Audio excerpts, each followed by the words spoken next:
difficult, historic relationship and conflict is between India and Pakistan.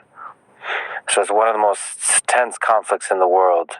Two nuclear powers with strong ideological differences.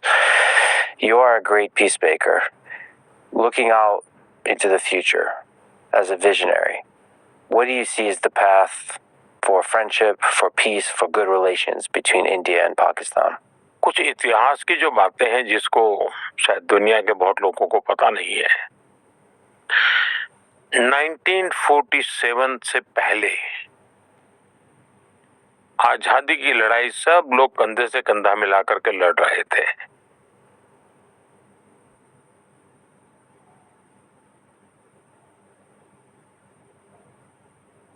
और देश आजादी के लिए आजादी का जश्न मना का इंतजार कर रहा था। उसी समय क्या मजबूरियां रही होगी वो कई उसके भी पहलू हैं, उसकी लंबी चर्चा हो सकती है। लेकिन उस समय जो भी नीति निर्धारक लोग थे उन्होंने भारत के विभाजन को स्वीकार किया और मुसलमानों को उनका अलग देश चाहिए तो भाई दे दो ऐसा। और भारत के लोगों ने सीने पे पत्थर रख के बड़ी पीड़ा के साथ इसको भी मान लिया। लेकिन माना तो उसका परिणाम ही उसी समय ये आया कि लाखों लोग कत्लेआम चला। पाकिस्तान से ट्रेनें भर भर करके लहूलुहान और लोग और लाशें आने लगी। बड़ा डरावना दृश्य था। उन्होंने अपना पाने के बाद उनको लगना चाहिए था कि चलो भाई हमें हमारा मिल गया, भारत को लोगों ने दे दिया है, भारत का धन्यवाद करें, हम सुख से जिए। उसके बजाय उन्होंने लगातार भारत से संघर्ष का रास्ता चुना। अब प्रॉक्सी वॉर चल रहा है।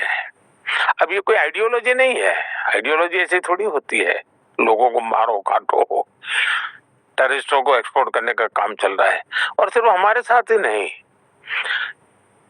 अब दुनिया में कहीं पर भी टेररिस्ट की घटना घटती है तो कहीं न कहीं सूत्र पाकिस्तान जाकर के अटकते हैं।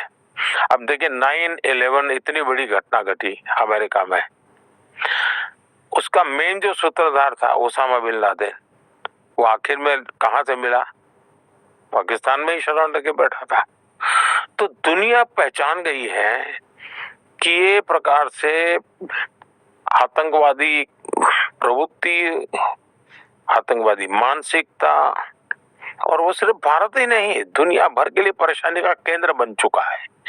और हम लगातार उनको कहते रहे कि इस रास्ते से किसका भला होगा, आप आतंकवाद के रास्ते को छोड़ दीजिए, ये स्टेट स्पॉन्सर्ड टेररिज्म जो है वो बंद होना चाहिए, नॉन स्टेट एक्टरों के हाथ में सब छोड़ दिया है, क्या होगा फायदा। और इसकी शांति के प्रयासों के लिए मैं खुद लाहौर चला गया था।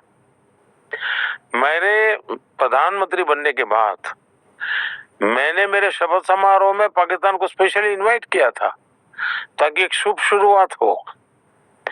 लेकिन हर बार हर अच्छे प्रयासों का परिणाम नकारात्मक निकला। हम आशा करते हैं कि उनको सद्बुद्धि मिलेगी और सुख शांति के रास्ते पर जाएंगे और वहां की आवाम भी दुखी होगी ऐसा मैं मानता हूं कि वहां की आवाम भी ये नहीं चाहती होगी कि रोजमर्रा की जिंदगी जिए।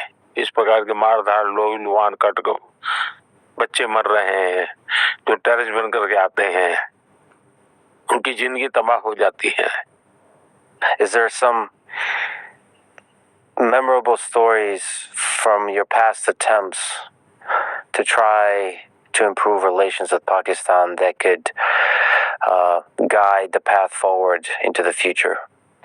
पहली बात है कि संबंध सुधारने की सबसे बड़ा ब्रेक थ्रू था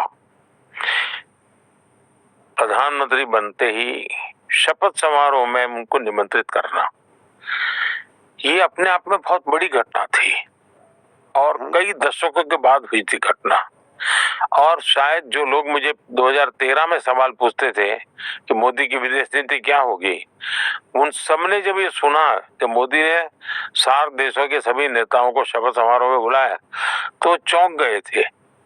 और इस निर्णय के इस प्रक्रिया जो हुई थी उसके संबंध में हमारे वो उस वक्त के राष्ट्रपति प्रणब मुखर्जी साहब, उन्होंने अपनी किताब में जो संस्मरण लिखे हैं उसमें इस घटना का वर्णन बहुत बढ़िया ढंग से किया है।